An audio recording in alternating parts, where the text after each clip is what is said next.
Стравот од пораз, силниот пат на рейтингот на СДСМ, како и желбата да купат некој месец плюс на власт, се причините зошто се инсистира претседателските и парламентарните избори да бидат одвоени.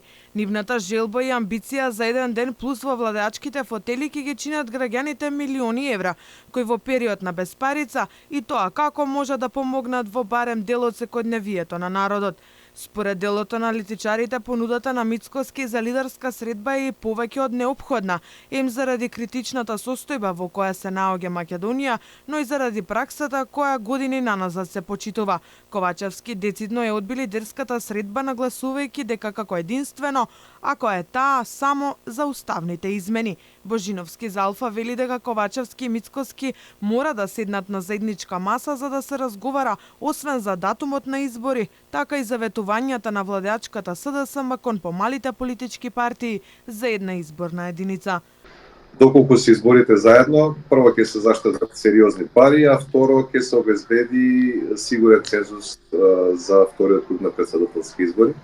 И тоа се некои работи за кои што ќе треба да се разговара, се разбира. Тука е изборниот законник, бидејќи токму СДСМ беше таа која што им ветуваше на помалите партии, дека ќе имаме една изборна единица. До сега не видовме дека тоа се случи, така да треба и околу тоа.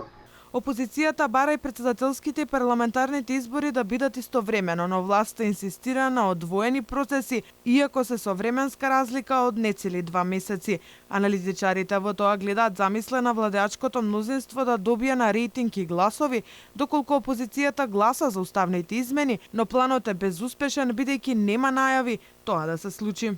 Да има претседателски избори каде што не би оделе со заеднички кандидат, што поради прифаќањето условно на ВМРО ДПМН за промена на уставот би ја намалила поддршката на оваа партија и евентуално они би добиле шанса да победат на претседателските избори и потоа со тоа да се направи еден буст за да остварат подобар резултат на парламентарните избори кои што биле потоа. Но очигледно е дека овој план некако тешко да биде реализиран, затоа што до сега тоа што го видовме уставни измени нема да има. Законските норми предвидуваат избор на нов претседател во последните 60 дена од истекот на стариот мандат, а новиот состав на парламентот се бира на 90 дена од истекот на постојниот.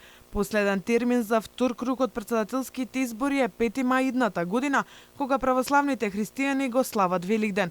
Последниот ден за распуштање на собранието е 7 април, кога треба да започне да функционира техничката влада, која треба и да ги спроведе изборите.